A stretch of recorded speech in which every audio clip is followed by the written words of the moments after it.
Investment in securities market are subjected to market risk. Read all related documents carefully before investing. The securities quoted are for illustration only and are not recommendatory. Registration granted by SEBI. Membership of a SEBI recognized supervisory body, if any, and certification from NISM is no way guarantee performance of the intermediary or provide any assurance of returns to investors. Hello friends, आज देखते हैं कि market ने ये जो gap up दिया और उसके बाद में जो मूवमेंट हुआ, तो क्या ये कुछ इसमें एनालिसिस बन सकता है, नहीं बन सकता है। जो फ्राइडे का एनालिसिस किया था कि 24,740 के बाद आप बुलिश जा सकते हो 24,880 तक, बट आज अगर आप देखोगे तो मार्केट ने ऑलमोस्ट 25K तक टच किया। तो अब क्या ये मार्केट 25K टच करेगा या फिर मार्केट वापस नीचे आएगा, ये एनालिसिस करना हमें बहुत ज़रूरी है। एट द सेम टाइम अगर आप देखोगे तो ओवरऑल जो मार्केट में आज गड़बड़ी चल रही थी, यानी कि अगर आप देखोगे नीचे के ट्रेड सुबह के बहुत मार्केट गिर रहा था, बट प्रीमियम्स बढ़ ही नहीं रहे थे। अब ये ऐसा क्यों हुआ, क्या हुआ, थोड़ा सा डिटेल में डिस्कशन करेंगे, क्योंकि आप देखोगे एंड की भी जो मूव थी तो ऑलमोस्ट 50-55 पॉइंट्स इंडेक्स में गिरे, but deep in the money या इन द मनी के भी पुट के ऑप्शंस अगर आप देखोगे तो हार्डली 4 या 5 पॉइंट्स बढ़े। तो ओवरऑल भले ये मार्केट बहुत फंटास्टिक लग रहा था, बट प्रीमियम वाइज आज बहुत झमेला था। और ये क्यों हो रहा था, तो बट ऑब्वियसली क्योंकि जो 15 अगस्त का जो दिन था फ्राइडे का, तभी मार्केट को छुट्टी थी। अब मार्केट हो गया ओपन गैप अप, तो वोलेटिलिटी बहुत बढ़ गई, राइट, यानी कि सब जगह पे खड़बड़ी छा गई। अब सभी प्रीमियम्स जब ओपन हुए तब बहुत बढ़िया थे, call side, put side, but जैसे जैसे मार्केट डायरेक्शन और दिन में सेटल होते गया, भले ही ऊपर या नीचे, बट इम्प्लाइड वॉलेटिलिटी कम होते गई। इससे हुआ क्या कि भले मार्केट में बहुत बढ़िया नीचे के डायरेक्शन में, या आपको अगर ये लगता है तो आप ऊपर के डायरेक्शन का भी मुंह देख लो, बहुत एंड में आप हार्डली 15 पॉइंट्स भी कैच कर पाते। तो आपको ये जो इम्प्लाइड वॉलेटिलिटी के वजह से कुछ दिक्कत आई नहीं आई ट्रेड करने में, मुझे ये बताना। अब हमने क्या किया, तो बट ऑब्वियसली हमने अगर आप देखोगे तो 2 ट्रेड दिए थे, पुट के ही थे। एक में जैसे ही मार्केट ऊपर ये हो गया तो हम ट्रेल स्टॉप लॉस के हिसाब से निकल गए, और दूसरा जो बहुत बड़ी एंड की मूव थी वो भी कैच करने की कोशिश की, 10-15 पॉइंट ऊपर चला गया, वापस कॉस्ट टू कॉस्ट निकल गया। अब ये सब एनालिसिस कहाँ पे किया था, तो व्हाट्सएप कम्युनिटी पे किया था। आप व्हाट्सएप कम्युनिटी की लिंक जो डिस्क्रिप्शन में दी है उसे चेक कर सकते हो। ओवरऑल अगर आप देखोगे तो properly systematically entry, target, stop loss, ये सभी कुछ यहाँ पे दिया जाता है। आज ये जो मूव आया ये किसके वजह से आया, तो बट ऑब्वियसली आप देखोगे तो कुछ अच्छे खासे रीज़न भी थे। सबसे पहले तो जो जीएसटी का चेंज हो रहा है, यानी कि आप देखोगे पहला 5%, 12%, 18%, 28% ये सब जीएसटी थी। तो अब ये क्या कर रहे हैं, मेरे हिसाब से 12% निकाल के मोस्ट ऑफ द आइटम्स 5% में ही आएंगे, जो डेली रोज़मर्रा की चीज़ होती है। और जो 28% में सिन गुड्स है, यानी कि बहुत ज़्यादा लग्जरियस गुड है, मोस्टली व्हीकल्स, वो 40% जीएसटी होने वाला है। बट इससे भी फ़ायदा है क्योंकि जो एडिशनल सेस लगता है 17-18% का, वो निकाल के अगर 40% जीएसटी में डाल रहे हैं, फिर भी आप देखोगे तो लग्जरी गुड्स सस्ते हो सकते हैं, और ख़ास करके गाड़ियाँ। इसके लिए आप देखोगे ऑटोमोबाइल स्टॉक्स भी अच्छे खासे बढ़ रहे थे। Apart from that, S&P upgrade of India's rating to B+ lifted banks and boosted market confidence। तो ये बहुत अच्छा है कि S&P ने भी अपग्रेड किया है। अब India exports to the US jump 21% April to July, but of course 50% tariff जो आएगा। और थोड़ा सा ध्यान रखना, अभी तक ट्रम्प साहब ने चाइना पे 25% एडिशनल टैरिफ नहीं लगाया है रशिया से ऑयल इंपोर्ट करने के लिए। हालांकि चाइना हमसे भी ज़्यादा रशिया से ऑयल इंपोर्ट करता है, बट इंडिया पे लगाया है। तो मेरा ये मानना है कि बहुत जल्द ये भी एक पॉजिटिव न्यूज़ आप देख सकते हो कि आ, जो यूएस है उसने जो 25% एडिशनल पेनल्टी जो लगाई है रशिया से इंपोर्ट करने के लिए ऑयल इंडिया को, वो भी निकाल देंगे। इससे भी मार्केट का मोरल बूस्ट होगा। अब ये सभी चीज़ों से क्या मार्केट कल के कल ऊपर जा सकता है? थोड़ा सा मुझे लगता है आपको स्टडी करना पड़ेगा, और मैं भी आपको जो लेवल्स बताऊंगा उसको ध्यान देना पड़ेगा। ये लेवल्स चलते कैसे हैं, तो आज मैं पहले क्या करूंगा, आपके साथ व्यू बिल्डिंग करूंगा कि कल के लिए मार्केट ऊपर या नीचे जाने वाला है। उसके बाद में हम कॉल और पुट के लेवल्स बताएंगे। बट सिर्फ लेवल्स आना इंपॉर्टेंट नहीं है, वहां पे 15 मिनट्स ग्रीन कैंडल क्लोजिंग ऊपर के डायरेक्शन में होनी चाहिए, या 15 minutes red candle closing put लेने के लिए होनी चाहिए। अब भले मैं आपको ऊपर के लेवल्स बोलूं, बट नीचे के लेवल्स अगर एक्टिवेट हो रहे हैं तो व्यू मायने नहीं रखता है, लेवल्स डेफिनेटली मायने रखती है। अब उसके साथ stop loss but obviously important है, मनी मैनेजमेंट बट ऑब्वियसली बहुत इंपॉर्टेंट है। अब तीन चीज जो आपको हमेशा अवॉइड करना है, एक तो ओवरनाइट पोजीशन कैरी नहीं करना है, ओवर ट्रेडिंग से बचना है, ज्यादा से ज्यादा 2 या 3 ट्रेड। उसके अलावा आपको क्या करना है, स्टॉप लॉस दिमाग में नहीं ऐप में लगाना है, और हमेशा आपको एवरेजिंग से बचना है, क्योंकि मेजॉरिटी जो बड़ा लॉस होता है वो एवरेजिंग की वजह से होता है। तो अब देखते हैं थोड़ा सा निफ्टी का एनालिसिस कि क्या लग रही है निफ्टी कल के लिए। ओके, तो यहां पे आप देखोगे ना, कुछ अच्छा साइन नहीं है निफ्टी का, क्योंकि ये जो है एक फ्लाइंग बॉडी को हम स्टार भी कहते हैं, राइट। अब ये अगर ऊपर के डायरेक्शन में है तो डेंजरस है। क्यों? क्योंकि ये स्टार के मतलब ही है कि ओवरऑल एग्जॉशन आ गया है, यानी कि ऊपर गया और एक स्टार बन गया।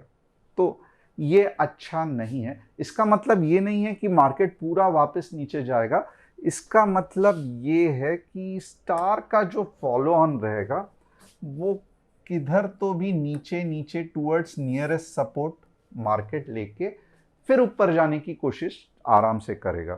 तो ओवरऑल अगर आप देखोगे तो इतना ज़्यादा बुलिश व्यू नहीं है।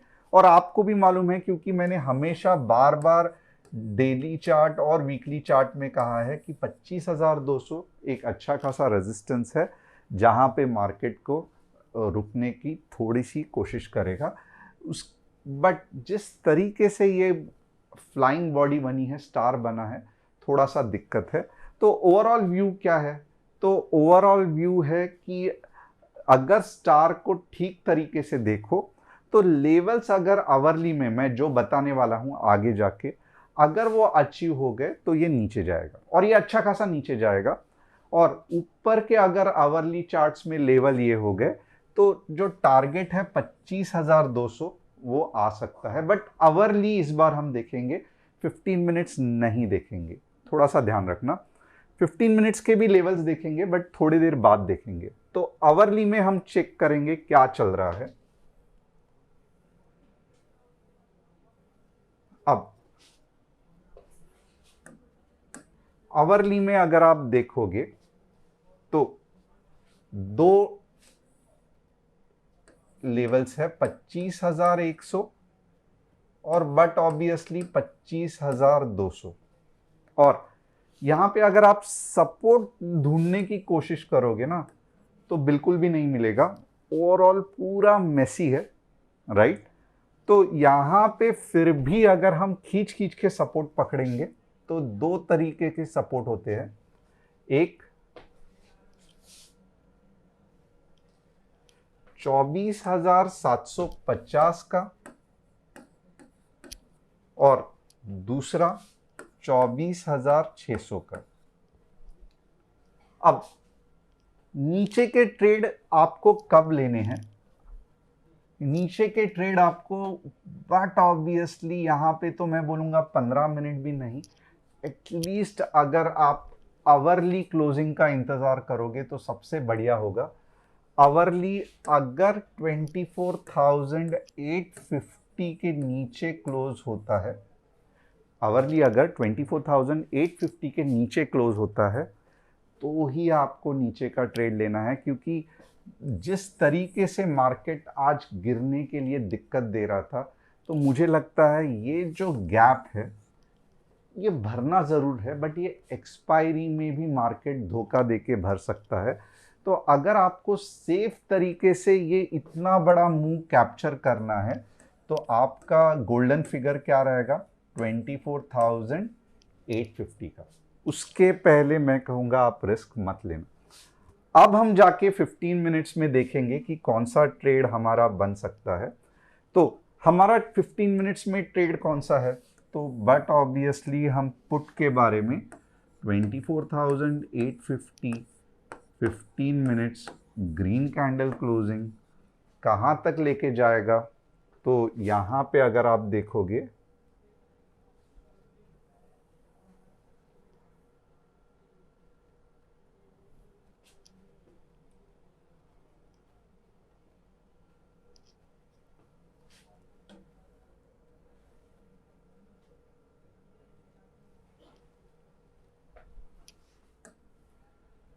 $24,800 और 24,730।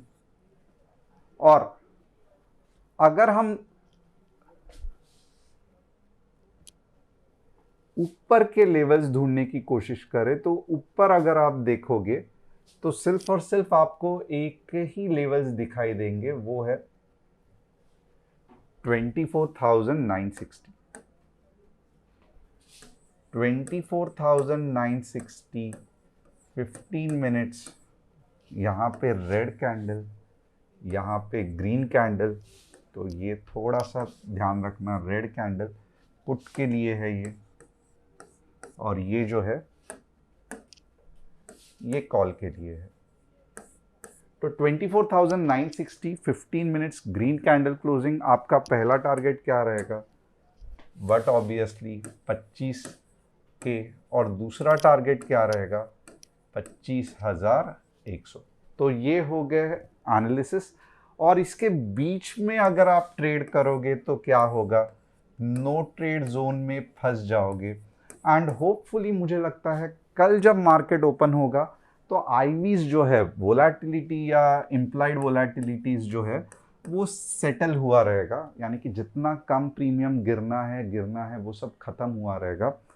अब फिर कल से अगर आप देखोगे तो ऐसा लगता है कि मार्केट प्रोपोर्शनली बढ़ना चालू हो जाएगा, यानी कि अगर इन द मनी के ट्रेड्स भी चलना चालू हो जाएंगे और एट द मनी के भी ट्रेड चालू हो जाएंगे, प्रोपोर्शनली मार्केट के बढ़ना चालू हो सकते हैं।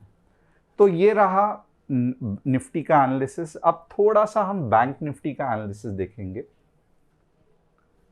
बैंक निफ्टी अगर आप देखोगे तो आपको याद रहेगा कि निफ्टी आज 1% गैप अप हुई है, बट बैंक निफ्टी 0.7 ही हुई है।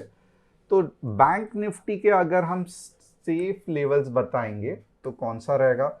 55,650 के नीचे लगभग 55,400 और 55,900 के ऊपर लगभग 56,050 और 56,100। तो ये हो गए बैंक निफ्टी के लेवल्स। अब 3 स्टॉक्स का हम एनालिसिस करेंगे। JM financial, in fact last time भी हमने जेएम फाइनेंशियल्स का एनालिसिस किया था और कहा था कि बहुत अच्छा ये हो रहा है। यहाँ पे आप देखोगे तो वापस एक बढ़िया सा बुलिश पैटर्न बन रहा है, जो बता रहा है कि चांसेस है कि ये और ऊपर जा सकता है। तो यस, जेएम फाइनेंशियल अच्छा है। एचडीबी फाइनेंशियल सर्विसेज आप देख सकते हो कि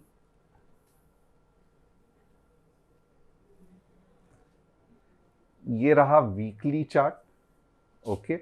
और वीकली में आप देखोगे ना तो कुछ मज़ा नहीं है, और ये आईपीओ के बाद ऐसे ही मोस्ट ऑफ द होता है। इसके लिए आईपीओ के बाद होल्ड करना बहुत दिक्कत है। और ये रहा रिलायंस का चार्ट। रिलायंस में भी आप देखोगे तो बुलिश है, बट अभी तक जो सुपर बुलिशनेस है वो नहीं दिखाई दे रहा है। इसका मतलब क्या है, तो वापस ये नीचे जाके यहाँ तक 1500 के आसपास तक जा सकता है, 1550 के आसपास। तो होप आपको एनालिसिस पसंद आया रहेगा। कल अगर आप देखोगे थोड़ा सा मार्केट, ये जो गैप क्लोजिंग है that will be the most interesting part कि आने वाले दिनों में हम देख सकते हैं। बट क्या ये कल होगी या एक्सपायरी के लिए होगी, ये डेफिनेटली हमको देखना है कि जो गैप ओपनिंग होगी वो एग्जैक्टली कब मार्केट करने वाला है। बट गैप ओपनिंग होगी ज़रूर, गैप क्लोजिंग होगी ज़रूर, और ये जो क्लोजिंग है वो मुझे लगता है आपको 100-200 पॉइंट आराम से देके जाएगी। तो क्या ये गैप क्लोजिंग कल का दिन हो सकता है कि नहीं, थोड़ा सा वापस देखेंगे। तब तक के लिए जो मार्केट में है ट्रेड करते रहना। Thanks a lot and see you tomorrow.